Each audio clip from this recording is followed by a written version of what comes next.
کہ معراج مصطفیٰ صلی اللہ علیہ وآلہ وسلم ہمارے محبوب سید الاولین والآخرین شفیع المذنبین رحمت للعالمین سیدنا و مولانا امام اعظم محمد رسول اللہ صلی اللہ علیہ وآلہ وسلم کے ان 3 معجزات میں سے ایک بڑا معجزہ ہے جن کا ذکر قرآن کے اندر آیا ہے۔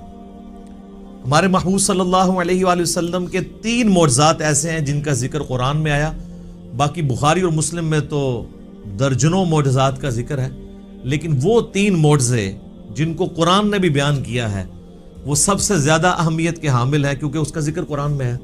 ان میں سے نمبر 1 معجزہ جسے آپ عربی میں آیاتن کہتے ہیں، اردو میں آپ معجزہ، عقل کو عاجز کر دینے والی چیز، اللہ کی نشانی، وہ ہے القرآن، جس کا ذکر سورۃ العنکبوت میں آیا کہ یہ نبی علیہ السلام کا واحد معجزہ ہے جس کی بنیاد پہ دعوی نبوت ہے۔ اور بخاری اور مسلم میں بھی کئی احادیث اس کو سپورٹیو ہیں۔ ایک وہ مشہور حدیث ہے بخاری اور مسلم کی کہ اللہ تعالیٰ نے ہر نبی کو کوئی نہ کوئی معجزہ دیا تھا، اور مجھے اللہ نے وحی یعنی قرآن کا معجزہ دیا ہے۔ میں اللہ سے امید کرتا ہوں سب سے زیادہ متبعین قیامت والے دن میرے ہوں گے، کیونکہ میرا معجزہ سب سے زیادہ یونیک ہے، یعنی کتاب کا معجزہ۔ اور دوسرا معجزہ آپ صلی اللہ علیہ وآلہ وسلم کا جو قرآن میں ذکر ہوا وہ شق القمر کا واقعہ ہے، جو سورۃ القمر کے سٹارٹ میں ہی آتا ہے، اقتربت الساعہ، قریب آ گئی قیامت، وانشق القمر، اور شک ہو گیا چاند۔ اس کانٹیکسٹ میں بخاری اور مسلم میں کئی احادیث ہے کہ نبی صلی اللہ علیہ وآلہ وسلم کے مبارک زمانے میں چاند 2 ٹکڑے ہوا تھا اور پھر دوبارہ سے جڑ گیا۔ تو یہ وہ دوسرا معجزہ ہے جس کا ذکر قرآن کے اندر آیا۔ اور تیسرا معجزہ ہے معراج النبی صلی اللہ علیہ وآلہ وسلم کا معجزہ۔ اس کی کوئی تاریخ ہمیں احادیث کی کتابوں میں نہیں ملتی، نہ کوئی مہینے کا پتہ ہے، یہ اندازہ ہی ہے، بہرحال ہمیں اس سے کوئی غرض نہیں ہے۔ اگر کوئی سمجھتا ہے کہ معراج کا مہینہ ہے اور 27ویں رات ہے اور اس اعتبار سے اس مہینے کے اندر اس واقعے کو یاد کیا جاتا ہے تو اس میں کوئی ایسا مسئلہ نہیں ہے، بشرطے کہ اس میں قرآن و سنت سے جو چیزیں ثابت ہیں وہ بیان کی جائیں، قصے کہانیاں بیان نہ کی جائیں جو اکثر قصے اور کہانیاں بیان کی جاتی ہیں۔ تو یہ 3 معجزات ہیں جن کا ذکر اللہ تعالیٰ نے قرآن میں فرمایا ہے۔ اس میں ٹاپ آف دا لسٹ قرآن، اس کے بعد شق القمر والا یعنی چاند کے 2 ٹکڑے ہونے والا معجزہ، اور تیسرا معجزہ آپ صلی اللہ علیہ وآلہ وسلم کی معراج۔ اور یہ بھی یاد رکھیں یہ جو معراج ہم عموماً بولتے ہیں یہ بھی غلط العام ہے، اصل میں اس معجزے کا نام ہے الاسراء والمعراج۔ نبی صلی اللہ علیہ وآلہ وسلم کا رات کا زمینی سفر الاسراء اور المعراج، اور پھر آسمانی سفر، اور یہ دونوں سفر قرآن کے اندر موجود ہیں۔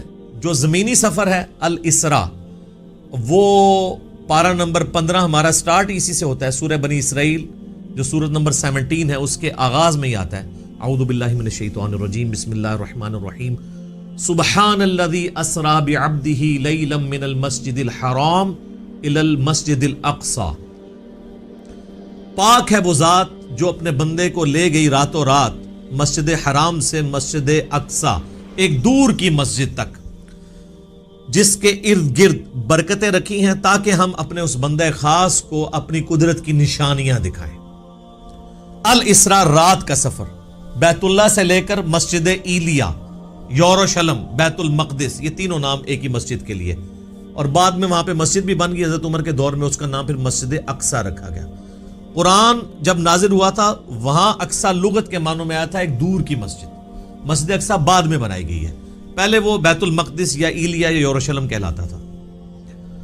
تو یہ ہے الاسراء، اور پھر وہاں سے آپ صلی اللہ علیہ وآلہ وسلم کو ایک براق پہ سوار کر کے آسمانوں کا سفر کروایا گیا 7ویں آسمان تک، اور پھر سدرۃ المنتہا، اس کا نام ہی ہے سدرۃ المنتہا، جہاں پہ مخلوق کی انتہا ہو جاتی ہے وہاں تک، اسے ہم کہتے ہیں المعراج، یعنی اونچائی کا سفر آپ صلی اللہ علیہ وآلہ وسلم کا۔ اور اس کا ذکر جو ہے وہ سورۃ النجم سورت نمبر 53 میں آیا ہے، جس میں وہ مشہور آیت بھی آتی ہے فَكَانَ قَابَ قَوْسَيْنِ أَوْ أَدْنَىٰ، جس کے اوپر انشاءاللہ میں ڈسکشن بھی کر دوں گا۔ یہ یاد رکھیے گا میرے بھائیو، الاسراء والمعراج یہ پیورلی آپ صلی اللہ علیہ وآلہ وسلم کا جسمانی پلس روحانی سفر ہے. یہ کوئی خواب کا واقعہ نہیں ہے, کوئی روحانی ایکسپیرینس نہیں ہے. اگر یہ خواب کا واقعہ ہوتا تو کفار مکہ کو بھی ماننے میں آر نہ ہوتی. خواب میں تو بہت کچھ انسان دیکھ لیتا ہے. تو یہ جسمانی پلس روحانی ایکسپیرینس ہے. اور اس کے ساتھ یہ بھی یاد رکھنا ہے کہ اس کا موڈ برزخی ہے, یعنی اس کو اس دن کوئی دیکھ کے آبزرو نہیں کر سکتا تھا, الا یہ کہ اللہ نے کوئی ایک خاص منظر کسی کو دکھا دیا, وہ الگ بات. ورنہ یورشلم میں آلموسٹ 100,000 کے قریب انبیاء جمع ہوئے. صحیح مسلم میں آتا ہے, یہاں تک کہ آپ صلی اللہ علیہ وآلہ وسلم نے فرمایا کہ مجھے جبرائیل علیہ السلام نے تمام نبیوں کا امام بھی وہاں پر بنایا. میرے بھائی, ہمارے شہر میں 100,000 بندہ جمع ہو جائے رات کے وقت تو تھرتھلی پڑ جائے گی, اور اس زمانے کے اندر. لیکن کسی نے وہ منظر دیکھا نہیں ہے, وہ ان سین بیریئر تھا. اور بیسیکلی یہ اس لیے کروایا گیا, جو سورہ آل عمران میں آیا تھا نا کہ اللہ تعالیٰ نے انبیاء کی ارواح سے عہد لیا تھا کہ اگر میں تمہیں حکمت دوں, نبوت دوں, اور پھر میرا کوئی پیغمبر تم میں آ جائے تو تم نے اس پیغمبر کی تصدیق کرنی ہے, جس طرح کہ یحییٰ علیہ السلام نے حضرت عیسیٰ علیہ السلام کی. اور نبی صلی اللہ علیہ وآلہ وسلم کی تصدیق تو سب انبیاء نے کرنی تھی, تو وہ اللہ تعالیٰ نے فزیکلی انبیاء کرام کو جو ہے وہ برزخی طور پہ وہاں پہ جمع کر کے اور آپ صلی اللہ علیہ وآلہ وسلم کے پیچھے نماز پڑھوا کے آپ کی امامت کا اعلان کروایا کہ آپ امام الانبیاء ہیں صلی اللہ علیہ وآلہ وسلم, تاکہ سورہ آل عمران کا وہ والا وعدہ پورا ہو. وہ بڑا سٹرکٹ وعدہ ہے, اس میں یہاں تک الفاظ ہیں کہ مجھ سے یہ عہد کرو کہ جب میرے پیغمبر آئیں گے تم ان پر ایمان بھی لاؤ گے, ان کی مدد بھی کرو گے, اور میرے ساتھ یہ بھاری ذمہ اٹھاؤ, میں بھی تمہارے ساتھ گواہوں میں شامل ہوتا ہوں, اور اب بھی اگر کسی نے اس عہد کو توڑا تو وہ فاسقوں میں شمار ہوگا. یہ اتنے سخت الفاظ انبیاء کرام علیہ السلام کے بارے میں اللہ تعالیٰ نے ارشاد فرمائے. تو یہ برزخی اس کا موڈ تھا. اب اگر کسی کو شوق ہے کہ جی میں یہ سارا واقعہ ایک ایک احادیث کے انٹرنیشنل نمبرز کے ساتھ دیکھنا چاہتا ہوں, خود سننا چاہتا ہوں, پڑھنا چاہتا ہوں, تو سننے کی حد تک تو ہم نے الحمدللہ اکتوبر 2015 میں, یہ آج مارچ 2020 چل رہی ہے, اکتوبر 2015 میں آلموسٹ سمجھ لیں 4.5 سال پہلے ڈیٹیل 3 لیکچر, مسئلہ نمبر 126 ABC, 3 نشستوں میں آلموسٹ 4.5 گھنٹے کی گفتگو ویڈیو میں ریکارڈ کروا دی ہے. ایک ایک حدیث کا میں نے انٹرنیشنل نمبر بھی بتایا, تو وہ آپ دیکھیں, ہم اس ویڈیو کے نیچے بھی اس کے ڈسکرپشن میں لنک لگا دیں گے. اور اس سے بھی بہتر یہ ہے کہ مرنے سے پہلے اے مسلمان کر لے اس پہ غور, کتابوں کا خدا اور ہے, بابوں کا خدا اور, کتابوں کا دین اور ہے, بابوں کا دین اور, کتابوں کی معراج اور ہے, بابوں کی معراج اور. کتابیں خود کھول کے پڑھیں, وہ میں آپ کو حوالہ دے دیتا ہوں. صحیح بخاری میں انٹرنیشنل نمبر ہے 3887, ڈیٹیلڈ حدیث ہے پوری واقعہ معراج کی, جس میں الاسراء زمینی سفر بھی ہے, آسمانی سفر, ہر آسمان پہ کس کس پیغمبر سے ملاقات ہوئی, 5 نمازیں دی گئیں, یہ ساری کی ساری 50 سے 5 ہوئی, حضرت موسیٰ علیہ السلام کے ساتھ ملاقاتیں ہوئی, یہ پوری صحیح بخاری میں انٹرنیشنل نمبر ہے 3887, اور سر صحیح مسلم 37 احادیث کنزیکٹیو ہیں. شروع میں پہلی جلد کے اندر انٹرنیشنل نمبر کے مطابق 411 سے لے کر 447, 411 سے 447 صرف واقعہ معراج کے اوپر, الاسراء والمعراج. اچھا, وہاں پہ بھی آپ کو ہیڈنگ مل جائے گی, الاسراء والمعراج, رات کا سفر اور آسمانوں کا سفر. اور مشکات میں اگر آپ نے پڑھنا ہے تو تیسری جلد میں آپ کو 5862 سے 5867 تک مسلسل 6 احادیث اس حوالے سے مل جائیں گی جو واقعہ معراج سے ریلیٹڈ ہیں. لیکن ظاہر ہے کہ کچھ سکپ بھی ہوئی ہیں, تو وہ آپ صحیح مسلم کا وہ چیپٹر پڑھ لیں 411 سے 447 تک. اچھا, یہ جو میں نے دعویٰ کیا نا کہ یہ جسمانی پلس روحانی سفر ہے, یہ کوئی خواب کا معاملہ نہیں ہے, اگرچہ خواب میں بھی آپ علیہ السلام کو معراج ہوئی, وہ الگ سے ہے. کچھ ضعیف روایتیں بھی ہیں سیدہ عائشہ کی طرف منسوب, حضرت معاویہ کی طرف منسوب, کہ وہ لوگ کہتے تھے کہ نبی علیہ السلام کو خواب میں معراج کروائی گی, لیکن وہ اصول محدثین پہ جعلی روایتیں ہیں. صحیح بخاری کے اندر اوپر تلے 3 طرق سکیٹرڈ فارم میں, اوپر تلے تو نہیں ہے, 3 طرق آئے ہیں. انٹرنیشنل نمبر کے مطابق 6613, 4716, 3888, جس میں ابن عباس کا قول ہے، سورہ بنی اسرائیل کی آیت نمبر 60 میں آتا ہے نا کہ ہم نے نبی صلی اللہ علیہ وآلہ وسلم کو جو منظر دکھایا تھا. اب وہاں پہ جو رؤیا کا لفظ استعمال ہوا ہے نا، وہ کہتے ہیں خواب کے لیے استعمال ہوتا ہے، حالانکہ عربی میں رؤیا آنکھوں سے دیکھنے والے منظر کے لیے بھی یہ لفظ استعمال ہوتا ہے. بال ابن عباس کا قول امام بخاری اسی آیت کو ہیڈنگ بنا کے لے کے آئے ہیں، سورہ بنی اسرائیل آیت نمبر 60 کے. اور ابن عباس کہا کرتے تھے کہ نبی صلی اللہ علیہ وآلہ وسلم کو جو یہ منظر دکھایا گیا، جو کافروں کے لیے فتنہ بن گیا. قرآن کی آیت ہے. فتنہ کیوں بنا؟ میرے بھائی اگر خواب کا منظر ہوتا تو خواب کیوں کافروں کے لیے فتنہ بنتا؟ وہ تو مان لیتے ہیں کہ خواب میں تو کچھ بھی ہو سکتا ہے، فتنہ بنے اس لیے کہ وہ فزیکل کلیم تھا. تو ابن عباس کا قول ہے صحیح بخاری میں کہ یہ منظر جو دکھایا گیا، یہ نبی صلی اللہ علیہ وآلہ وسلم نے اپنی جسم کی آنکھوں سے دیکھا تھا، دل کی آنکھوں سے نہیں. دل کی آنکھوں سے مراد ہوتا ہے خواب میں، اور جسم کی آنکھوں سے مراد فزیکلی یہ دیکھنا ہے. میرے بھائیو، الاسراء والمعراج میں آپ صلی اللہ علیہ وآلہ وسلم کو کئی ایک مناظر دکھائے گئے، جو سورہ بنی اسرائیل کی آیت نمبر 7 جو آیت نمبر سٹارٹ میں 1 ہے، سورت نمبر 17، لِنُرِيَهُ مِنْ آیاتنا، تاکہ ہم اپنے بندے کو اپنی نشانیوں میں سے نشانیاں دکھائیں. وہ نشانیاں کون سی تھی؟ ان پہ میں بولوں تو میرے بھائی تقریباً 3-4 گھنٹے اور لگ جائیں گے. میں آپ کو موٹی موٹی باتیں بتا دیتا ہوں جو بخاری اور مسلم میں آئی ہیں کہ آپ علیہ السلام کو کیا کچھ دکھایا گیا. نمبر 1 سٹارٹ ہوا شق الصدر سے. آپ علیہ السلام کا سینہ چاک کیا گیا، بخاری مسلم میں آتا ہے، اور جنت سے سونے کا تشت لا کے آب زمزم کا پانی ڈال کے جبرائیل علیہ السلام نے نبی علیہ السلام کا دل جو ہے وہ دھویا. نمبر 2 آپ صلی اللہ علیہ وآلہ وسلم کو، چونکہ آپ مکے میں تھے، ابھی مدینہ آپ نے جانا تھا، راستے میں ایک شہر میں اتارا گیا اور جبرائیل نے کہا کہ یہ طیبہ ہے، مدینہ، جو آپ کا مسکن عنقریب بننے والا ہے ہجرت کے بعد. حضور کو اس وقت تک نہیں پتا تھا کہ یہاں سے تو میری دعوت جو ہے وہ ایسی لانچ ہوگی کہ رومن اور پرشین امپائر بھی کچھ نہیں جائیں گی. نمبر 3 پھر آپ کو کوہ طور پہ لے جایا گیا، انبیاء کے مقامات پہ. سب سے پہلے نبی علیہ السلام کا اپنا مسکن، اس کے بعد پھر طور سینا کے اوپر، اور کہا گیا کہ یہ وہ ہے جہاں پہ اللہ تعالیٰ نے حضرت موسیٰ علیہ السلام سے کلام کیا تھا. نمبر 4 بیت اللحم لے جایا گیا. بیت المقدس میں ایک جگہ ہے جہاں پہ حضرت عیسیٰ علیہ السلام کی ولادت ہوئی تھی، تو وہ جگہ بھی دکھائی گئی.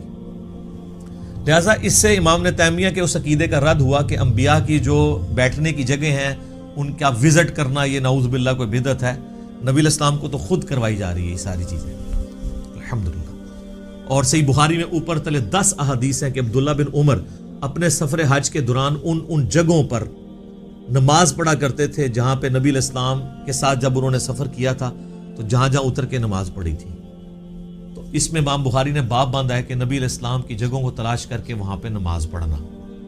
حتیٰ کہ مسند احمد میں آتا ہے کہ وہ اس جگہ پہ پیشاب بھی کرتے تھے جہاں نبی علیہ السلام نے اپنے سفر حج میں پیشاب کیا تھا. بخاری میں الفاظ ہیں نافع کے کہ مسجدیں موجود تھیں راستے میں، مسجد کے پاس نالوں کے قریب جو پتھر تھے وہاں پہ وہ نماز پڑھتے تھے، مسجد میں نہیں پڑھتے تھے. وہ کہتے تھے مسجد تو بعد میں بنی ہے، نبی علیہ السلام نے اس پتھر پہ نماز پڑھی تھی. یہ اتباع سنت کا جذبہ تھا. تو ظاہر نبی علیہ السلام سے لیا. 4 چیزیں ہوگی جی، شق الصدر، مدینہ شریف دکھایا گیا، طور سینا، بیت اللحم، اور اس کے بعد صحیح مسلم میں آتا ہے قبر موسیٰ دکھائی گئی. نبی علیہ السلام کہتے ہیں میں نے سرخ ٹیلے کے پاس موسیٰ علیہ السلام کو ان کی قبر میں نماز پڑھتے ہوئے دیکھا، اور اگر میں گزروں میں تمہیں وہ قبر بھی دکھا سکتا ہوں. وہ قائم یصلی فی قبری، وہ کھڑے اپنی قبر میں نماز پڑھ رہے تھے. لیکن یہ معاملہ ہے برزخی، حیات انبیاء کے اوپر یہ ثبوت ہے لیکن برزخی معاملہ. اس کے بعد آپ صلی اللہ علیہ وآلہ وسلم کو بیت المقدس میں انبیاء کی امامت کروائی گئی. 1 لاکھ کے قریب پیغمبروں کو جمع کیا گیا، اور جبرائیل علیہ السلام نے کہا کہ آپ ان کی امامت کروائیں. یہ صحیح مسلم میں آتا ہے. اچھا، پھر دجال دکھایا گیا. یہ بھی آتا ہے بخاری مسلم میں، دجال بھی دکھایا گیا. پھر آپ علیہ السلام کو آسمانوں کی سیر کروائی گئی. پہلے آسمان پہ آدم علیہ السلام سے ملاقات ہوئی، دوسرے پہ حضرت یحییٰ اور عیسیٰ سے، تیسرے پہ یوسف علیہ السلام سے، چوتھے پہ ادریس علیہ السلام سے، 5ویں پہ ہارون علیہ السلام سے، 6 پہ موسیٰ علیہ السلام سے، اور 7ویں پہ ہمارے جد امجد سیدنا ابراہیم خلیل اللہ علی نبینا علیہ الصلوۃ والسلام سے ملاقات ہوئی. اس کے بعد آپ علیہ السلام کو جنت اور دوزخ بھی دکھائی گئی. ٹائم میں ٹریول کروا کے جو مستقبل کا وقت تھا وہ پہلے دکھا دیا گیا. لوگ کہتے ہیں ابھی تو لوگ دوزخ اور جنت میں پہنچے نہیں, تو حضور نے کیا دیکھا؟ بھئی اللہ نے وقت. اور آپ یہ دیکھ لیں یہ سب کچھ منظر کتنے زمانے میں طے ہوا ہوگا, لیکن ایک رات میں سب کچھ ہو گیا. صرف بیت المقدس اور خانہ کعبے کے درمیان جو فاصلہ ہے اس زمانے میں 40 دن کی مسافت تھی, وہی نہیں طے ہو سکتی تھی. اللہ اکبر.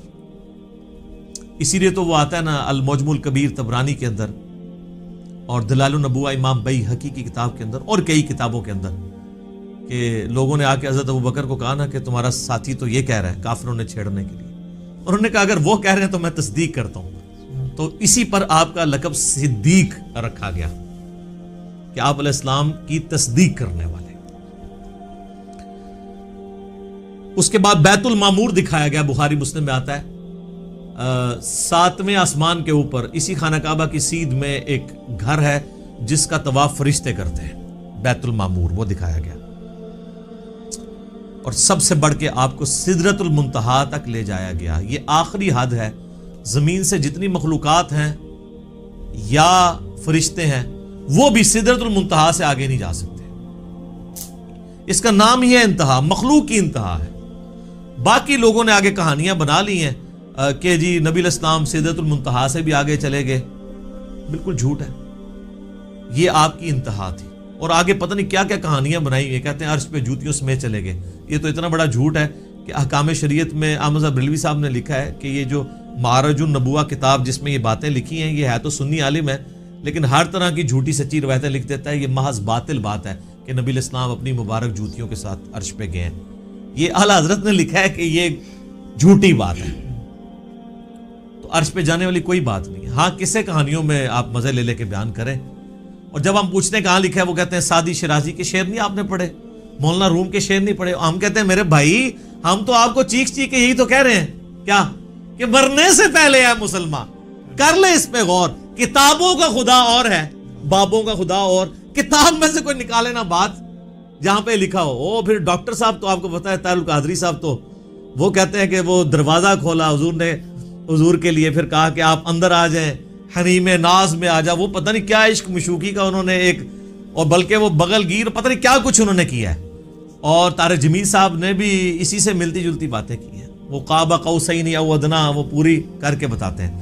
انشاءاللہ اینڈ پہ ڈسکس کرتا ہوں. تو میرے بھائی یہ کتابوں کی بات ہو رہی ہے, اور سدرۃ المنتہا ہی پہ اللہ تعالیٰ کی ملاقات ہوئی اپنے محبوب علیہ السلام کے ساتھ. اور سورۃ النجم میں اس کا ذکر ہے, وہاں پہ اللہ تعالیٰ نے وحی بھی کی آپ علیہ السلام کو. صحیح مسلم میں آتا ہے کہ 3 چیزیں آپ کو وہیں پہ عطا ہوئی. نمبر 1 5 نمازیں. وہ ڈیٹیل بخاری مسلم میں آتی ہے کہ 50 تھی, کم ہوتے ہوئے موسیٰ علیہ السلام کے پاس جب وہ آتے تھے نا 6ٹھے آسمان کے اوپر, تو کہتے تھے حضرت زیادہ ہیں کم کروائیں. ایک پھیرے ہی بس اور لگڑا سی, وہ کون ہی لگیا, ورنہ وہ 5 کام ہوتے 5 تک رہ گئی. پھر اس میں الفاظ ہیں بخاری مسلم میں, اللہ نے کہا کہ میرا قول بھی نہیں بدلے گا, تمہاری امت پڑے گی 5. سورۃ الانعام میں ہے کہ ایک نیکی 10 کے برابر ہے, تو میں ان کو ثواب 10 کا ہی دوں گا. ایک کے بدلے 10 کا, تو نمازیں 50 کا ہی ثواب ملے گا 5 کے گیز میں. دوسرا تحفہ دیا گیا سورۃ البقرہ کی آخری 2 آیات. صحیح مسلم میں آتا ہے آمن الرسول بما انزل الیہ من ربہ والمؤمنون. سر یہ 2 آیات وہ ہیں جو اس دنیا میں نازل نہیں ہوئی ہیں, آسمانوں پہ نازل ہوئی ہیں. آسمان سے آسمانوں پہ ہی نبی علیہ السلام کے مبارک سینے پہ. اور صحیح مسلم میں آتا ہے کہ تیسری چیز جو آپ کو دی گئی کہ آپ کا جو کوئی امتی شرک نہیں کرے گا نا میں اسے معاف کر دوں. تو اس کو تو سپورٹو پھر قرآن میں بھی آیت ہے, انہ من یشرک باللہ فقد حرم اللہ علیہ الجنہ ومأواہ النار وما للظالمین من انصار.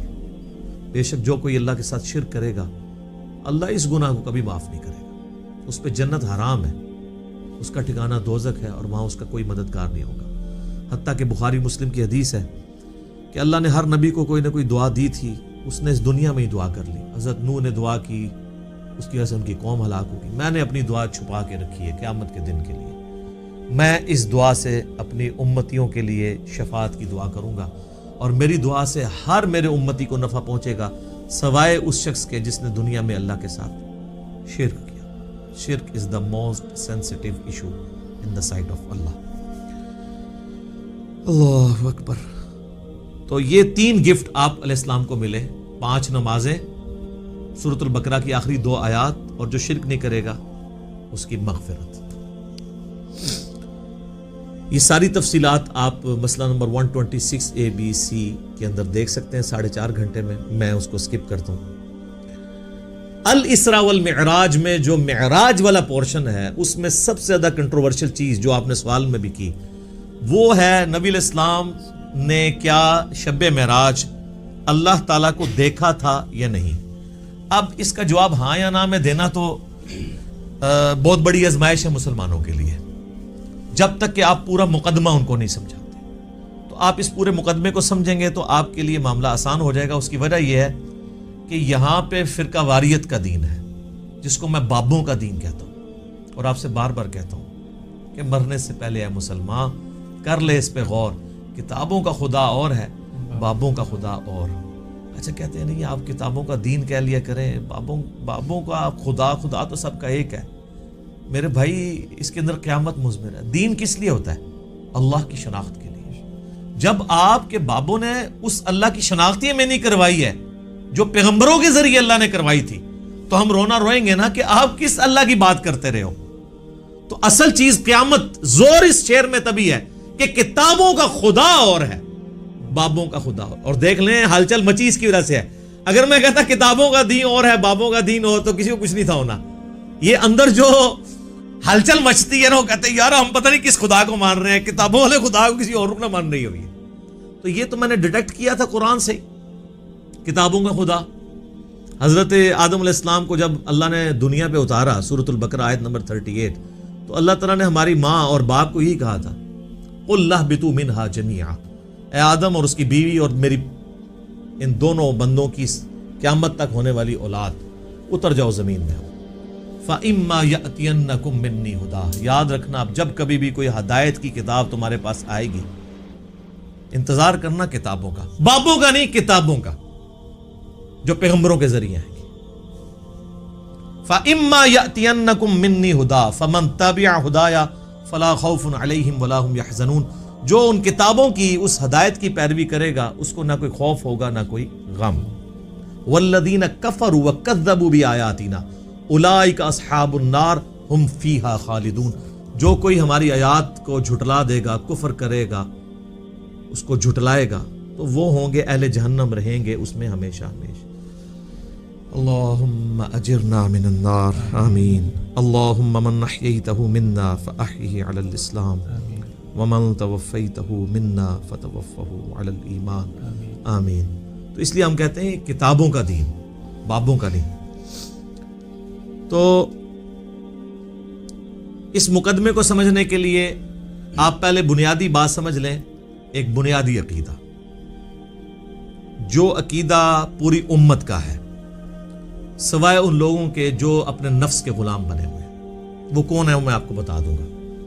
پوری امت کا یہ عقیدہ ہے کہ مرنے سے پہلے اس روئے ارض پہ اللہ تعالی کا دیدار کسی انسان کو، کسی جن کو، کسی فرشتے کو یا کسی بھی مخلوق کو ہونا محال ہے، امپاسبل ہے. یہ مقدور نہیں ہے، محال ہے. اس کے ثبوت میں سورۃ الانعام کی آیت نمبر ہے 103، لا تدرکہ الابصار، نگاہیں اس کا احاطہ نہیں کر سکتی، وہ نگاہوں کا احاطہ کر لیتا ہے. حتیٰ کہ اس آیت میں اہل تشیع اتنا غلو کرتے ہیں کہ وہ یہ کہتے ہیں کہ قیامت میں اور جنت میں بھی اللہ کا دیدار نہیں ہوگا. وہ بھی غلو کر رہے ہیں. اور دوسری طرف ان کی حالت یہ ہے کہ وہ کہتے ہیں کہ مولا علی علیہ السلام اس وقت تک سجدے سے سر نہیں اٹھاتے تھے جب تک اللہ کو دیکھ نہ لے. تو ہم کہتے ہیں یار آپ کوئی ایک بات کرو، کسی بات کے اوپر ٹکو. اور پھر بعض غلو کرنے والے وہ کہتے ہیں شب معراج بھی جو مولا علی کا پنجہ دیکھا تھا. خیر اب اہل علم ان کو خود ہی رد کر رہے ہیں، وہ کہہ رہے ہیں یہ نصیحتیاں، ہمارا ان سے کوئی تعلق نہیں ہے. اہل تشیع کا یہ جو ہے مکتب نہیں ہے، مکتب اہل بیت یہ نہیں ہے. تو یہ سورۃ الانعام کی آیت نمبر 103 اس پر گواہ ہے. اور اس سے بھی بڑھ کر پریکٹیکل ایکسپیرینس سورۃ الاعراف کی آیت نمبر 143، جب موسیٰ علیہ السلام نے کوہ طور پہ ملاقات کے دوران کہا اے اللہ میری خواہش ہے میں تجھے دیکھوں. اتنی دفعہ باتیں سن سن کے اگلا سٹیپ بھی بندہ طے کرتا ہے نا.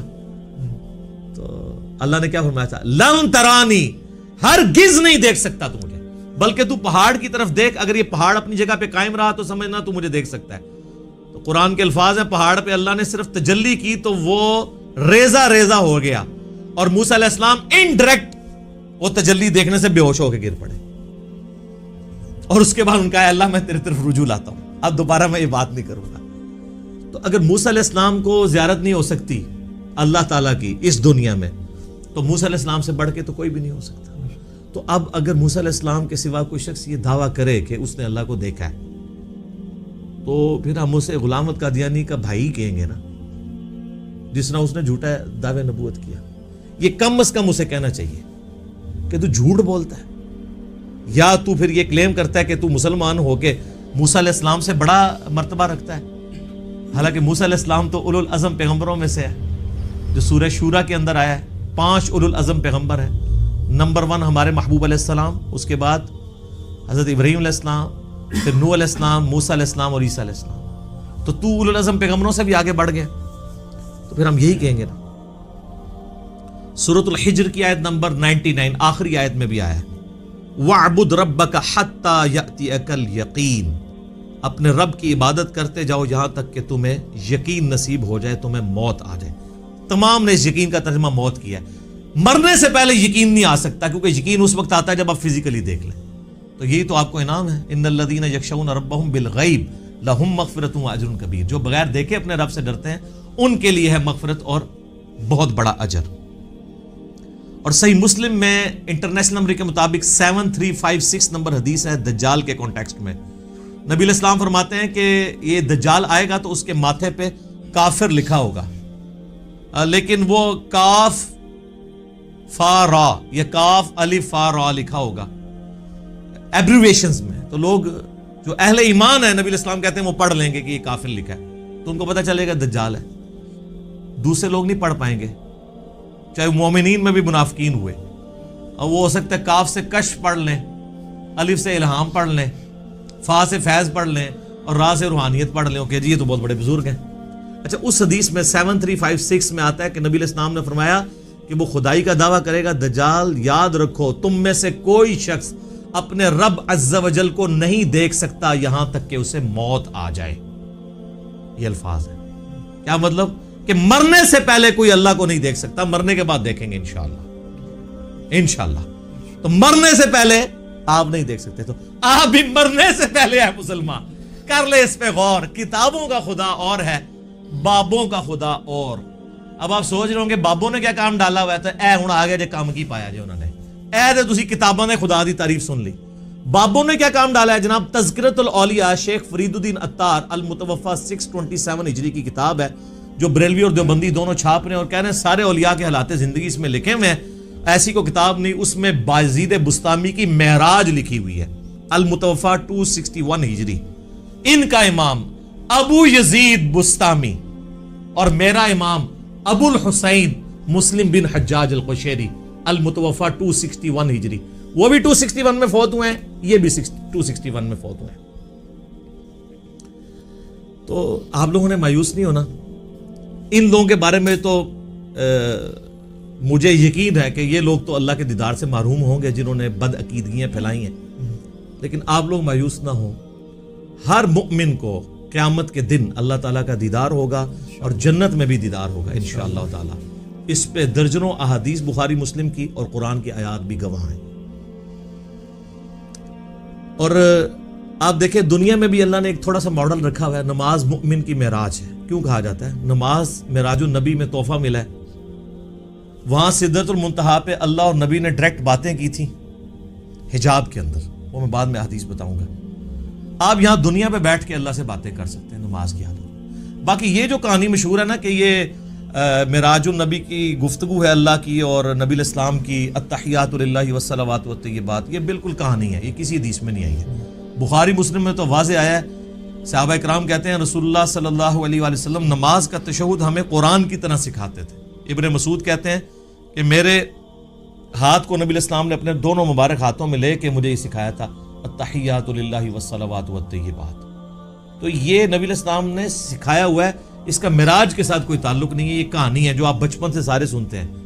جی نبی علیہ السلام نے کہا التحیات للہ والصلوات والطیبات، اللہ نے کہا السلام علیکہ ایھا النبی ورحمۃ اللہ وبرکاتہ. تو نبی علیہ السلام نے نعوذ باللہ پھر کریکشن کی اور کہا السلام علینا وعلی عباد اللہ الصالحین، اور پھر فرشتوں نے کہا اشہد ان لا الہ الا اللہ واشہد ان محمدا عبدہ ورسولہ.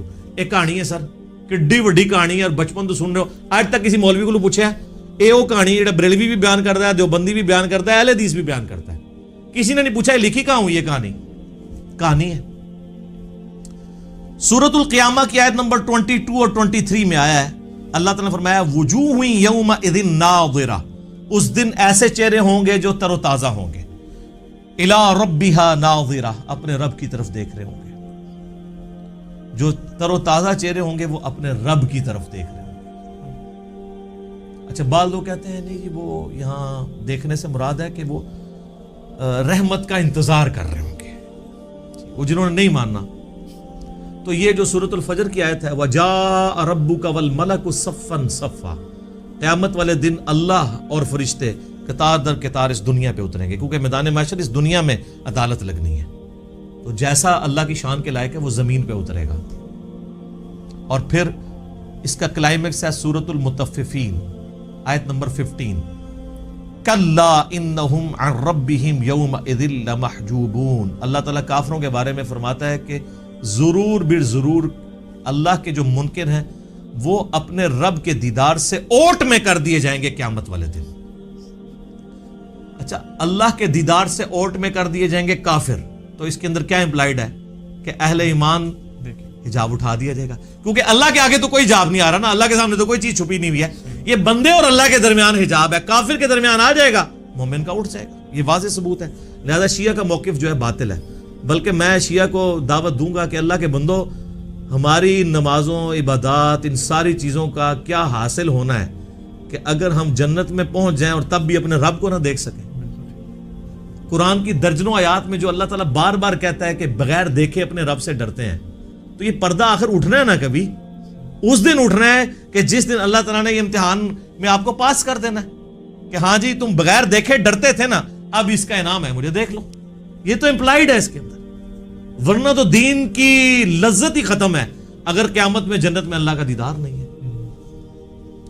بخاری مسلم میں درجنوں احادیث ہیں. اسی کانٹیکسٹ میں جو سورۃ القیامہ کی آیت نمبر 22 ہے وجوہ یومئذ ناظرہ الی ربہا ناظرہ، اس آیت کے کانٹیکسٹ میں بخاری مسلم دونوں میں حدیث ہے. صحابہ کرام نے پوچھا یا رسول اللہ کیا ہم اپنے رب کو دیکھیں گے قیامت والے دن؟ آپ نے فرمایا تم ضرور اپنے رب کو دیکھو گے.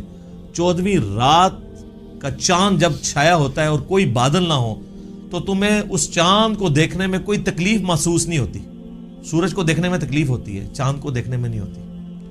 بالکل اس طریقے سے تم اپنے رب کو بھی دیکھو گے اور تمہاری آنکھوں پہ کوئی سٹرین نہیں آئے گا، جیسا کہ اس کی شان کے لائق ہے. تم اپنے رب کو دیکھو گے انشاءاللہ تعالی. اور سر صحیح مسلم میں ایک بڑی رکت انگیز حدیث ہے. نبی علیہ السلام فرماتے ہیں جنتی جب جنت میں پہنچ جائیں گے نا تو اللہ تعالیٰ جنتیوں سے کہے گا کہ ہاں جی کوئی اور نعمت چاہیے؟ تو جنتی کہیں گے یا اللہ اس سے بڑی کیا نعمت ہے کہ تو نے ہمیں ہمیشہ کی دوزخ کے عذاب سے بچا لیا، ہمارے چہرے تر و تازہ کر دیے، ہمارا منہ مانگا انعام ہمیں دیا، ہمیشہ کی زندگی ہمیں دے دی، اس سے بڑی بھی ابھی کوئی نعمت باقی ہے؟ تو پھر اللہ تعالیٰ ان کو سرپرائز دیتے ہوئے اپنا اور بندوں کے درمیان حجاب اٹھائے گا اور لوگ اپنے رب کی زیارت کریں گے. اور جب وہ رب کو دیکھ لیں گے نا تو ان کو دنیا کی اور جنت کی ہر نعمت بھول جائے گی. وہ کہیں گے اصل نعمت تو یہ ہے، یہ اللہ نے سرپرائز میں رکھی ہوئی ہے جنت کے اندر. یہ صحیح مسلم میں حدیث ہے. پھر نبی علیہ السلام نے کہا کہ چاہو تو قرآن پڑھ کے دیکھ لو. سورہ یونس کی آیت نمبر 26 آپ نے تلاوت کی للذین احسنوا الحسنى وزیادہ، جو لوگ نیکوکار ہیں اللہ تعالیٰ ان کے لیے بہتر اجر رکھے گا اور کچھ بڑھ کے بھی دے گا. اور کہتے ہیں کہ بڑھ کے جو دے گا وہ یہ ہے سب سے بڑھ کے اللہ کا دیدار انشاءاللہ تعالی. اور پھر صحیح مسلم کی وہی حدیث جو دجال والی میں نے بیان کی 7356 کہ تم میں سے کوئی اپنے رب عز و جل کو نہیں دیکھ سکتا یہاں تک کہ وہ مر نہ جائے. تو مرنے کے بعد انشاءاللہ تعالی اللہ کا دیدار ہوگا. اور مرنے سے پہلے اے مسلمان کر لے اس پہ غور، کتابوں کا خدا اور ہے، بابوں کا خدا اور. اور یقین کر جب تو یہ غور کرے گا نا تو تیرے اندر سے آواز نکلے گی کیا کہ نہ میں وابی نہ میں بابی نہ میں سو کارڈ وابی تے نہ میں بابیا کا دفاع کرنے والا بابی، میں ہوں مسلم علمی کتاب انشاءاللہ تعالی۔ البتہ میرے بھائیو اس کائنات میں ایک ہستی ایسی ہے جسے اللہ تعالیٰ نے اس دنیا میں خواب کی حالت میں اپنا دیدار عطا کیا اور اس اعتبار سے باقی ساری مخلوقات پہ فوقیت دی، اور وہ ہمارے محبوب سید الاولین والآخرین شفیع المذنبین رحمت للعالمین سیدنا و مولانا امام اعظم محمد رسول اللہ صلی اللہ علیہ وآلہ وسلم کی مبارک ذات ہے۔ اور یہ تو نبی الاسلام کے بارے میں خواب میں زیارت والا معاملہ، یہ تو میں حدیث آپ کو بعد میں بیان کرتا ہوں۔ آپ کے بابوں نے یہ دعویٰ امام حنیفہ کے لیے بھی کیا، وہ کہتے ہیں 100 دفعہ خواب میں زیارت ہوئی ہے۔ احمد بن حنبل کے بارے میں تو فضائل اعمال کے اندر لکھا ہے کہ خواب میں اللہ کو دیکھا اور پوچھا کہ اللہ جی میں آپ کا قرب چاہتا ہوں تو کس چیز سے حاصل کروں، تو اللہ نے فرمایا قرآن سے۔ تو امام احمد بن حنبل نے کہا کہ اللہ سمجھ کے کہ بغیر سمجھ کے، تو اللہ نے کہا کہ چاہے سمجھ کے چاہے بغیر سمجھ کے، کڈی کہانی خواب ہی چیز لینی تھی۔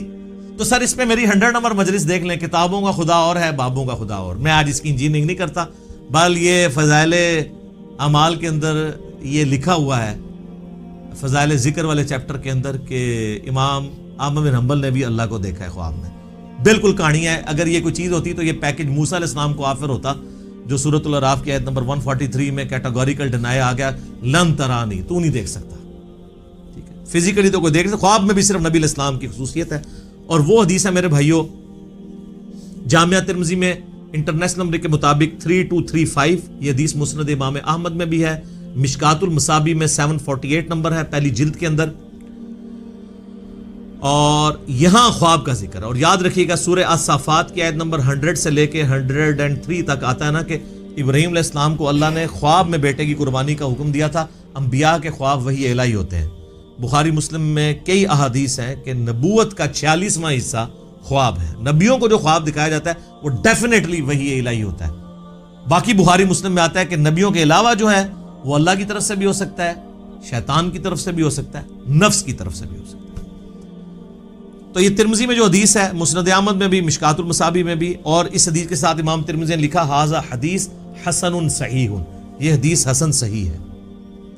اور امام ترمذی نے ساتھ لکھا کہ میں نے اپنے استاد امام محمد بن اسماعیل بخاری، امام بخاری سے پوچھا تو انہوں نے بھی فرمایا کہ یہ حدیث صحیح ہے، اگرچہ بخاری میں نہیں ہے، لیکن اس حدیث کو امام بخاری نے بھی صحیح کہا ہے، امام ترمذی نے بھی صحیح کہا، شیخ البانی نے بھی صحیح کہا، شیخ شعیب ارنوت نے بھی صحیح کہا، شیخ زبیر لیزئی نے بھی صحیح کہا رحمہم اللہ اجمعین۔ بڑی لمبی حدیث ہے، میں اکثر بیان کرتا ہوں، جس میں نے وہ دعا بھی آپ کو بار بار کہی ہے کہ یاد کرو، اللہم انی اسألک فعل الخیرات و ترک المنکرات۔ اس میں الفاظ ہیں جو آج کی ضرورت ہے کہ میں نے خواب میں اپنے رب کو بڑی خوبصورت صورت میں دیکھا، اور پھر یہ بھی الفاظ ہے کہ اللہ تعالیٰ نے میرے دونوں شانوں کے درمیان اپنا ہاتھ مبارک رکھا، اور میں اس کی تشبیہ بھی نہیں دوں گا کیونکہ لیس کمثلہ شیء، اللہ کی مثل کوئی شے نہیں، حتیٰ کہ میں نے اس کی انگلیوں کے پوروں کی ٹھنڈک اپنے قلب پہ محسوس کی جیسا کہ اس کی شان کے لائق ہے۔ باقی لمبی حدیث ہے، لیکن اس میں سے یہ پورشن میں نے بیان کرنا تھا کہ خواب میں نبی علیہ السلام کو زیارت ہوئی ہے۔ اب یہاں پہ یاد رکھیے گا ایک بہت میں آپ کو کریٹیکل پوائنٹ دینے لگا ہوں، اگر کوئی شخص اللہ ہی کو دیکھ لے تو اب کائنات میں کوئی غیب ایسا رہ گیا جو اس کے لیے اٹریکٹیو ہو، اس سے بڑی تو کوئی چیز نہیں۔ تو پھر قیامت والے دن نبی علیہ السلام کے لیے اللہ نے کیا انعام رکھا ہوا ہے؟ آپ کو تو دنیا میں مل گیا سب کچھ۔ ہمیں تو کہا گیا نا سورۃ الملک کی آیت نمبر 12 میں، ان الذین یخشون ربهم بالغیب لہم مغفرۃ و اجر کبیر، جو بن دیکھے اپنے رب سے ڈرتے ہیں ان کے لیے مغفرت اور بہت بڑا اجر ہے۔ اور آپ نے سن لیا کہ جنت میں اللہ کا دیدار، قیامت میں اللہ کا دیدار۔ تو نبی علیہ السلام نے اگر دنیا میں ہی اللہ کو دیکھ لیا تو نبی علیہ السلام کے لیے پھر کون سا انعام رہے؟ اس کے اندر امپلائیڈ ہے کہ نبی علیہ السلام کے لیے انعام یہ ہے کہ دنیا میں دیکھا ہے خواب کی حالت میں، فزیکل ہی نہیں دیکھا، دل کی آنکھوں سے دیکھا ہے۔ فزیکل دیکھنا ابھی باقی ہے ان کا بھی، وہ حضور کے لیے ابھی بھی غیب کی چیز ہے، تو آپ علیہ السلام کے لیے بھی انعام باقی ہے۔ تو جو لوگ اس دنیا میں حضور کا فزیکل دیکھنا مانگتے ہیں یا شب معراج فزیکل دیکھنا مانگتے ہیں، تو ان کے لیے علمی چیلنج ہے کہ پھر بتاؤ کہ نبی علیہ السلام کے لیے قیامت اور جنت میں اور کون سا انعام ہوگا اس سے بڑھ کے، اگر آپ اپنا سب سے بڑا انعام پہلے ہی اویل کر چکے ہیں۔ اور یہ پوائنٹ جس شخصیت نے ہائی لائٹ کیا ہے، میں اس کا کریڈٹ اسی کو دیتا ہوں، مولانا اسحاق صاحب رحمہ اللہ تعالی، المتوفی 213 عیسوی بمطابق 28 اگست 2013، انہوں نے یہ چیز ہائی لائٹ کی تھی، اور یہ میں نے نہ آج تک کسی کتاب میں پڑھی نہ کسی اسکالر سے سنی۔ اسکالر نے بیچارے نے کیا بیان کرنا ہے، یہ مولانا اسحاق کو کریڈٹ جاتا ہے کہ انہوں نے یہ ایسا علمی، آپ کہتے ہیں وہ جس طرح وہ تاش میں کہتے ہیں نا یکا پھینکنا، کہ بتاؤ کہ اگر حضور نے بھی اللہ تعالیٰ کو فزیکلی دیکھ لیا جو تمہارا کلیم ہے، تو حضور علیہ السلام کے لیے تو اب کوئی چیز نہیں رہے گی باقی۔ تو خواب میں ہی دیکھا، فزیکلی نہیں دیکھا، شب معراج بھی دیکھا تو پردے میں دیکھا، فزیکلی نہیں دیکھا۔ وہ انشاءاللہ اب میں اس کے اوپر ڈسکشن کرتا ہوں آخر میں۔ شب معراج میں صحابہ کرام علیہم رضوان کی 3 آراء پائی جاتی ہیں دیدار خداوندی عز و جل کے حوالے سے۔ پہلی رائے یہ ہے جو صحیح بخاری اور صحیح مسلم میں سیدنا عبداللہ ابن مسعود رضی اللہ تعالیٰ عنہ سے جب پوچھا گیا کہ یہ جو سورۃ النجم کی آیت نمبر 9 ہے، فَكَانَ قَابَ قَوْسَيْنِ أَوْ أَدْنَىٰ، وہ دونوں اتنے قریب ہوئے کہ 2 کمانوں کے درمیانی فاصلہ بلکہ اس سے بھی کم۔ اور پھر اگلی آیت سورۃ النجم کی آیت نمبر 11، مَا كَذَبَ الْفُؤَادُ وَمَا رَأَىٰ، دل نے جو کچھ دیکھا اس کو جھٹلایا نہیں ہے۔ اور پھر سورۃ النجم کی ہی 18 نمبر آیت، لَقَدْ رَأَىٰ مِنْ آیَاتِ رَبِّهِ الْكُبْرَىٰ۔ ان 3 آیات کے بارے میں عبداللہ ابن مسعود سے جب پوچھا گیا تو بخاری مسلم کے الفاظ ہیں، انہوں نے کہا کہ یہاں تینوں جگہ پر مراد سیدنا جبرائیل علیہ السلام ہے، جن کو نبی علیہ السلام نے اپنی اصلی حالت میں دیکھا۔ ان کے 600 پر تھے اور سبز رنگ کا لباس انہوں نے پہنا ہوا تھا اور وہ افق پہ چھائے ہوئے تھے۔ دوسری رائے ہے جو صحیح بخاری میں انس ابن مالک کی ہے، انٹرنیشنل نمبر کے مطابق 7517، وہ فَكَانَ قَابَ قَوْسَيْنِ أَوْ أَدْنَىٰ سے مراد اللہ اور اس کے نبی علیہ السلام کا قرب کہتے ہیں۔ لیکن اس حدیث میں ایک راوی ہیں شریک بن عبداللہ القاضی، سکہ راوی ہیں، لیکن امام مسلم صحیح مسلم میں انٹرنیشنل نمبر کے مطابق 414 نمبر حدیث میں لکھتے ہیں کہ شریک بن عبداللہ جو ہے نا، یہ معراج کی حدیثیں بیان کرتے ہوئے الفاظ کو کم زیادہ کرتا ہے۔ ابن حجر اسقلانی بھی کہتے ہیں کہ یہ شریک بن عبداللہ القاضی جو ہے، یہ جو روایت بیان کرتا ہے نا، یہ اس معراج کا ذکر ہے جو خواب میں ہوئی تھی۔ خواب میں بھی علیحدہ سے معراج ہوئی ہے، ایک فزیکل معراج ہے جس کو ہم ڈسکس کر رہے ہیں۔ اور بعض کہتے ہیں کہ یہ اس کو وہم لگا ہے جو بخاری میں الفاظ ہیں انس ابن مالک کے۔ یہ تمام طرح کی چیزیں یعنی ملتی ہیں۔ بہرحال یہ انس ابن مالک کا اگر موقف ہے، لیکن اس میں بھی دیکھنے کا ذکر نہیں ہے، صرف قرب کا ذکر ہے سدرۃ المنتہا کے موقع پر۔ تو کوئی حرج نہیں ہے اگر کوئی قرب کی بات کرتا ہے، دیکھنے کا پھر بھی یہاں پہ ذکر کوئی نہیں ہے۔ اچھا، انس ابن مالک رضی اللہ تعالیٰ عنہ کے اس عقیدے کو سپورٹیو ابن عباس کی رائے ہے صحیح مسلم میں 437 نمبر حدیث میں۔ انہی 3 آیات سورۃ النجم آیت نمبر 9، 11 اور 18 کے بارے میں جب ان سے پوچھا گیا تو انہوں نے کہا کہ رآہ بفؤادہ مرتین، نبی علیہ السلام نے دل کی آنکھوں سے اپنے رب کو 2 دفعہ دیکھا، یعنی ان آنکھوں سے نہیں دیکھا۔ اور ابن عباس وہی ہیں جن کے بارے میں صحیح بخاری میں ہم پہلے سن چکے، وہ کہتے ہیں کہ واقعہ معراج جو ہے یہ آنکھوں کا ایکسپیرینس ہے، لہذا وہ آنکھوں کا ایکسپیرینس ماننے کے باوجود دل سے دیدار کی بات کر رہے ہیں، تو دل سے دیدار خواب کی حالت میں ہے، یہ اس کی بات کر رہے ہیں۔ واقعہ معراج والی میں بھی اگر کریں گے تو دل سے دیکھنے سے مراد کیا ہے، پھر وہ اس کو سپورٹیو اگلی حدیثیں آئیں گی سیدنا ابو ذر غفاری والی۔ لیکن یہاں پہ میں ایک حدیث بتاؤں، جامعہ ترمذی میں بھی مشکات میں بھی ہے کہ ابن عباس نے کہا لقد را محمد ربہ، بے شک محمد نے اپنے رب کو دیکھا۔ تو اکرمہ نے کہا کہ حضرت سورۃ الانعام کی آیت نمبر 103 ہے، لا تدرکہ الابصار، اللہ کو تو آنکھیں دیکھ نہیں سکتی، تو آپ ہمیں کہہ رہے ہیں کہ نبی علیہ السلام نے اللہ کو دیکھا۔ تو فرمایا کہ یہ اس وقت ہے جب اللہ تعالیٰ اپنے نور کے ساتھ تجلی فرمائے، یہاں دیکھنے سے مراد دل سے دیکھنا ہے، تو وہ تو دل سے دیکھنا، خواب میں دیکھنا جو ترمذی سے بیان کر دیا. تو ابن عباس بھی یہ مانتے ہیں کہ اللہ تعالیٰ کی جو نورانی تجلی، جو اللہ تعالیٰ کی ذات ہے، اس کو نبی علیہ السلام نے نہیں دیکھا. بعض لوگ ان حدیثوں سے سہارا لیتے ہیں لیکن اس کی ایکسپلینیشن اسی میں موجود ہے. پھر صحیح مسلم میں ایک حدیث ہے 443. ابو ذر غفاری کہتے ہیں کہ میں نے رسول اللہ سے پوچھا کہ نبی علیہ السلام یہ بتائیے کہ کیا آپ نے معراج میں اپنے رب کو دیکھا تھا؟ تو سر اب آپ لوگ بھی مان جائیں. رسول اللہ نے فرمایا کہ میں رب کو کیسے دیکھ سکتا ہوں، وہ تو نور ہے. کلیئر ہو گیا. اچھا، اس سے اگلی حدیث ہے صحیح مسلم میں 444. ایک تابعی کہتے ہیں ابو ذر غفاری سے، کاش میں رسول اللہ کے زمانے میں ہوتا نا تو حضور سے ایک سوال ضرور کرتا. تو ابو ذر غفاری نے کہا کون سا سوال؟ اس نے کہا میں نے حضور سے پوچھنا تھا کہ یا رسول اللہ آپ نے شب معراج اللہ کو دیکھا ہے کہ نہیں. اس سے کم از کم یہ تو کلیئر ہوا کہ صحابہ کے زمانے میں بھی یہ بحثیں چلتی تھیں. لہٰذا یہ آج کل جو ان باتوں میں کتاب و سنت بیان کرتے ہیں تو اس کو یہ صوفی ٹائپ لوگ کہتے ہیں، یہ لوگ جو ہیں یہ وہابی ہیں، یہ گستاخ ہیں، یہ حضور کی کمزوریاں تلاش کرتے ہیں. ان کے لیے بہت بڑی پھکی ہے کہ یہ سارے پھر اس زمانے میں موجود تھے. تابعین کہہ رہے ہیں ابو ذر غفاری کو کہ ہم حضور کے زمانے میں ہوتے ہیں نا تو حضور سے پوچھتے کہ یا رسول اللہ آپ نے اس کا مطلب تابعین کو صحابہ نے یہ عقیدہ نہیں بتایا. Point to be noted. تو ابو ذر غفاری نے کہا او بچے تو نے کیا پوچھنا ہے، میں خود پوچھ چکا ہوں حضور سے. اچھا، تو وہ کہتے ہیں میں نے جب رسول اللہ سے پوچھا تھا تو آپ علیہ السلام نے فرمایا کہ میں نے شب معراج ایک نور دیکھا تھا. یہ نہیں کہا، سوال ہو رہا ہے کہ کیا آپ نے اللہ کو دیکھا تھا، تو جواب میں ہونا چاہیے تھا ہاں میں نے اللہ کو دیکھا. جواب کیا دیا؟ میں نے ایک نور کو دیکھا تھا. ابو ذر غفاری کہہ رہے ہیں کہ حضور نے مجھے یہ جواب دیا. اس کی ایکسپلینیشن اس سے اگلی حدیثوں میں ہو رہی ہے. سر امام مسلم نے یقین کرے نا، وہ کہتے ہیں نا ایک سجی پھر کھبی پھر اتو پھر تلو، اے کنزیکٹیو حدیثاں جی 443 444 اور اس سے اگلی 445 اور پھر اس سے اگلی 446 ابو سعید خدری سے کہ نبی علیہ السلام نے فرمایا کہ اللہ کا اپنی مخلوق سے جو پردہ ہے وہ نور کا پردہ ہے. اگر وہ نور کا پردہ ہٹ جائے تو مخلوق تباہ و برباد ہو جائے، تجلی کی تاب نہیں لا سکتی. تو وہ جو آیا مسلم میں کہ میں نے نور دیکھا تھا تو وہ کیا تھا؟ اللہ اور محمد رسول اللہ کے درمیان وہ پردہ تھا.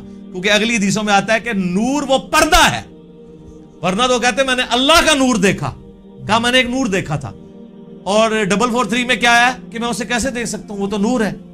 اس کا اپنا نور نہیں دیکھا، پردے والا نور دیکھا. وہ ہٹ جائے تو مخلوق تباہ و برباد ہو جائے. بالکل کلیئر کٹ ہے. اچھا، یہ تو ہوگی وہ والی دوسری والی رائے اور اس کی ایکسپلینیشن. اب اینڈ پہ میں آپ کو اپنی اماں کی رائے بتاتا ہوں جو آپ کو ہضم نہیں ہونی کبھی بھی. سر اماں نے جو کیا ہے نا اس امت کے ساتھ احسان، اور صوفیوں کے ساتھ ان کے سارے عقیدوں کو پیسیفک اوشن میں پھینک دیا. بخاری اور مسلم دونوں میں حدیث ہے. اما عائشہ تو انس ابن مالک، ابن عباس، ابن مسعود، ابو ذر غفاری، ابو سعید خدری جو یہ حدیثیں بیان کر رہے ہیں ان سب کو پیچھے چھوڑ جاتی ہیں. یہ آیات میں تو صحابہ کی آراء ہے نا، اور اما خود کہہ رہی ہیں کہ ان آیتوں کے بارے میں وہ پہلی امتی ہوں جنہوں نے رسول اللہ سے ڈائریکٹ ان آیات کی تفسیر پوچھی ہوئی ہے. تو اب پیچھے کوئی چیز رہ جاتی ہے؟ تو سر مرنے سے پہلے اے مسلمان کر لے اس پہ غور. کتابوں کا خدا اور ہے، بابوں کا خدا اور.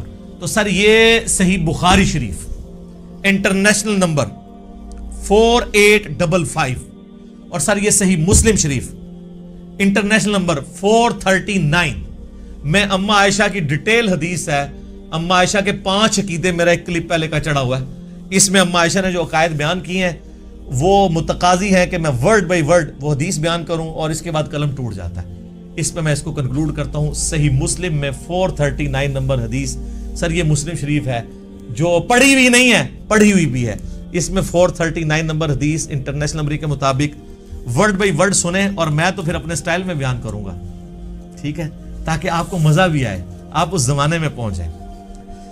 مسروق تابعی کہتے ہیں کہ میں تکیہ لگائے ہوئے سیدہ عائشہ کے پاس حجرے میں پردے میں بیٹھا ہوا تھا. اما عائشہ کی عادت تھی کہ وہ اندر ہوتی تھی تو باہر ایک مجلس لگی ہوئی ہوتی تھی، لوگ آگے سوال آپ سے کرتے تھے، ظاہر امت کی استاد ہیں. تو ایک دن اچھا اما عائشہ کا بڑا پیار تھا اس مسروق تابعی کے ساتھ، اور یہ بھی اتنا لاڈلا تھا، اس نے اپنی بیٹی کا نام بھی عائشہ رکھا ہوا تھا. یہ بڑا مشہور تابعی ہے، بخاری مسلم میں درجنوں حدیث ہے ایسے. تو کہتے ہیں کہ ایک دن میں تکیہ لگائے بیٹھا تھا تو اماں نے اندر سے آواز دی اور کہا اے ابو عائشہ. یہ پیار سے بلایا، کنیت. یہ یعنی عرب میں جب کسی کو پیار سے بلانا ہوتا تھا اس کا نام نہیں لیا جاتا تھا، کنیت کے ساتھ بلایا، اے ابو عائشہ. جو بھی 3 باتوں میں سے کسی ایک کا بھی قائل ہوا اس نے اللہ پہ بہت بڑا جھوٹ باندھا. اب سر، نبی کی بیوی، امت کی ماں ایک اپنے سٹوڈنٹ کو دین سکھا رہی ہیں، پوچھنے پہ نہیں، خود سے بتا رہی ہے کہ میرے پاس بنیادی عقائد ہیں، تم لے لو. اب وہ مسروق تابعی کہتے ہیں میں تکیہ لگا کے بیٹھا ہوا تھا تو میں سیدھا ہو گیا کہ کون سی 3 باتیں ہیں جو اللہ کے اوپر کوئی باندھ دے تو وہ جھوٹا ہے، کہیں میرے اندر نہ پائی جاتی. آپ پہ تو فرق نہیں پڑتا، آپ کے آگے سے قرآن گزر جائے، بخاری گزر جائے، مسلم گزر جائے، کیوں؟ وہ آپ بابوں کے دین کے اوپر ہیں. تو اس لیے ہم آپ سے ریکویسٹ کرتے ہیں کہ مرنے سے پہلے اے مسلمان کر لے اس پہ غور. کتابوں کا خدا اور ہے، بابوں کا خدا اور جب تو غور کرے گا تیرے اندر سے آواز اٹھے گی، کیا کہ نہ میں وابی، نہ میں بابی، میں ہوں مسلم علمی کتابی. تو میں نے کہا کہ وہ 3 باتیں کون سی ہیں؟ انہوں نے کہا پہلی بات، جو کوئی یہ عقیدہ رکھتا ہے کہ محمد صلی اللہ علیہ وآلہ وسلم نے اپنے رب کو دیکھا تو اس نے اللہ پر بہت بڑا جھوٹ باندھا. لو جی، سارے صوفی وڈے کے جے صوفی دے کہندے نسی ویکھیا ہے، بتایا نہیں بازید بستامی نے دعویٰ کیا ہے. ہوئے ہوئے ہوئے. مسروق کہتے ہیں میں تکیہ لگائے بیٹھا تھا، جیسے ہی میں نے یہ بات سنی میں اٹھ کے بیٹھ گیا. میں نے کہا اے اماں جان، ذرا مجھے بھی کچھ عرض کرنے دے اور اپنی بات میں جلدی نہ کریں، یعنی میں بھی کوئی اپنے دلائل سامنے رکھنا وا. تسی پہلے ہی چھکا مارے ہیں، کیونکہ وہ ان کا خود بھی یہی ہو سکتا ہے عقیدہ ہو. کیا اللہ نے قرآن میں نہیں فرمایا وَلَقَدْ رَآهُ بِالْأُفُقِ الْمُبِينِ؟ وہی آیات سورۃ النجم کی آیت نمبر 9، 11 اور 18 تینوں مسروق نے پڑھی. وَلَقَدْ رَآهُ نَزْلَةً أُخْرَى، یہ تو واضح قرآن میں آیا کہ دیکھا اس نے اس کو. اب قرآن میں یہ تو نہیں ہے کس نے کس کو. تو سیدہ عائشہ نے کہا اس امت میں سب سے پہلے میں نے ان آیتوں کو رسول اللہ سے پوچھا تھا. اب رسول اللہ سے پوچھنے کے بعد بھی اگر کسی نے نہیں یقین کرنا اور بابوں کے دین پہ چلنا اور کتابوں کے دین پہ نہیں چلنا، صحیح مسلم 439 نمبر حدیث پہ نہیں چلنا، اور صحیح بخاری انٹرنیشنل نمبر کے مطابق 4855 حدیث میں، مسلم میں چونکہ ڈیٹیل ہے میں وہ بیان کر رہا ہوں. اچھا جی سن لیں، آپ جو رسول اللہ کو مانتا ہے اس کے لیے میں بیان کر رہا ہوں، جو بابوں کو مانتا ہے اس کے لیے تو میں کچھ نہیں کر سکتا. تو آپ علیہ السلام نے فرمایا کہ ان آیات میں مراد جبرائیل علیہ السلام ہے، یعنی میں نے جبرائیل علیہ السلام کو دیکھا. میں نے ان کو ان کی اصلی صورت پر دیکھا اور 2 بار ایسا ہوا. ان آیات میں اسی کا ذکر ہے کہ ان کو وہ اس وقت وہ اتر رہے تھے آسمان سے اور ان کے تن و توش کی بڑائی نے آسمان سے زمین تک روک رکھا تھا، افق پہ پھیلے ہوئے تھے، وہی جو عبداللہ ابن مسعود نے کہا. اب یہ سیدہ عائشہ نے جو یہ حدیث بیان کی ہے نا کہ نبی علیہ السلام سے خود ہی پوچھ لیا تو ان کا جبرائیل ہے، تو اما عائشہ اب مزید علمی دلائل سامنے رکھ رہی ہیں اسی عقیدے پہ. سورۃ الانعام کی آیت نمبر 103 پڑھی، لا تدرکہ الابصار وہو یدرک الابصار، جو ہم پہلے ڈسکس کر چکے. نگاہیں اس کا احاطہ نہیں کر سکتی، وہ نگاہوں کا احاطہ کر لیتا. اور کہا مسروق تو نے یہ آیت نہیں قرآن کی پڑھی ہوئی؟ اور کیا تو نے یہ نہیں سنا کہ اللہ فرماتا ہے وَمَا كَانَ لِبَشَرٍ أَن يُكَلِّمَهُ اللَّهُ إِلَّا وَحْيًا أَوْ مِن وَرَاءِ حِجَابٍ أَوْ يُرْسِلَ رَسُولًا. سورہ شورى کی آیات کہ کسی انسان کی تو یہ اہلیت ہی نہیں ہے کہ اللہ تعالیٰ اس سے کلام کرے سوائے اس کے کہ اس پہ وحی کر دے، یعنی چپکے سے اس کے دل میں بات ڈال دے، یا حجاب میں گفتگو کرے جس طرح کہ سدرۃ المنتہا پہ ہوئی، یا اس کی طرف کوئی رسول بھیجے یعنی جبرائیل علیہ السلام کو پیغمبر. تو حضرت عائشہ نے اپنی دلیل میں رسول اللہ کی بات بھی کی اور قرآن کی آیات بھی کوٹ کی، اور اماں تو سیدھی آیتیں ہی کوٹ کرتی تھی، حدیث بھی کوٹ کی ہے نا کہ اماں منکرین حدیث میں سے تھی، نہیں، پہلے انہوں نے حدیث کوٹ کی ہے، بعد میں قرآن کی آیات کوٹ کی ہے. مسروق دوسری بات یہ ہے کہ جو کوئی خیال کرے کہ رسول اللہ صلی اللہ علیہ وآلہ وسلم نے اللہ کی کتاب میں سے کچھ حصہ چھپا لیا تھا تو اس نے بڑا جھوٹ باندھا. اب ایسی سلسلہ خاص گلاں خاص نوں میرا پچھلے دن کلپ ریکارڈ ہو گیا حضرت ویسے کرنی والا اور علم لدنی والا حضرت خضر علیہ السلام والا، وہ دیکھ لو، میں ساری کہانیاں نے کھولی ہیں، تخت بلقیس والا بھی دیکھ لیں، سب کچھ ٹھپے گئے نے۔ تو اما عائشہ کہتی ہیں جس نے کہا نا رسول اللہ نے کچھ چھپا لیا تھا، یہ بھی کہتے ہیں خاص باتیں خاص لوگوں کو بتائی تھی، اس نے بھی اللہ پر جھوٹ باندھا۔ کیا تم نے قرآن میں اللہ کا فرمان نہیں سنا، یا ایھا الرسول بلغ ما انزل الیک من ربک وان لم تفعل فما بلغت رسالتہ، اے رسول اللہ جو آپ کی طرف نازل ہوا ہے اللہ کی طرف سے وہ اپنی امتیوں تک پہنچا دیں، اور اگر آپ نے نہ پہنچایا اس کو تو آپ نے رسالت کا حق نہیں ادا کیا۔ تو رسول اللہ نے سارا دین سب کو ٹرانسفر کیا۔ علم لدنی پہ میرا حضرت خضر علیہ السلام والا کلپ دیکھ لیں، میں نے پوری ان کی کہانیاں کھول کھول کے بیان کی ہیں بخاری مسلم سے، وہاں بھی آیت کوٹ کی تھی۔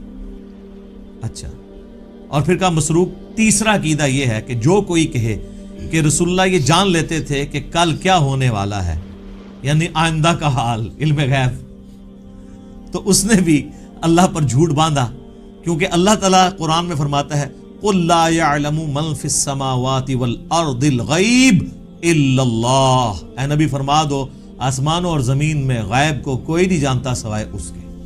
ہاں اس کے بتانے سے اگر کوئی غیبی خبر دے وہ الگ معاملہ ہے، لیکن مطلقاً علم الغیب اس کے ساتھ خاص ہے، عالم الغیب وہ ہے۔ اماں نے جناب تینوں عقیدے کلیئر کرتے اور یہ بھی کہا کہ رسول اللہ صلی اللہ علیہ وآلہ وسلم سے میں نے خود تصدیق کی ہے، اور پھر قرآن کی آیات بھی کوٹ کی۔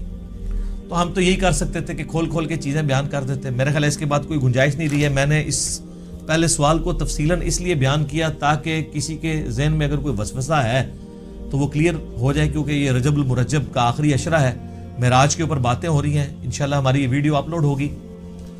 اور اب میں کیا کروں میرے بھائی، اتنے میں فی البدی حوالے اس میں دے دیتا ہوں کہ اس کے اوپر پھر ہمیں ریفرنسز لگاتے ہوئے ڈزنز آف ورکنگ آور چاہیے ہوتے ہیں۔ تو بہرحال میں نے اوورآل آپ کو ایک پورا جہاں پہ کریٹیکل نمبرز سے وہ بتا دیے ہیں، اور حوالے ہم اس میں نہ بھی لگائیں، آپ خود ان حوالوں تک پہنچ جائیں گے۔ اللہ تعالیٰ سے دعا ہے کہ ہمیں معراج مصطفیٰ صلی اللہ علیہ وآلہ وسلم کے بارے میں صحیح عقیدہ رکھنے کی توفیق عطا فرمائے، اور کتاب و سنت والا عقیدہ رکھنے کی توفیق عطا فرمائے، آمین ثم آمین۔ ٹھیک ہوگا۔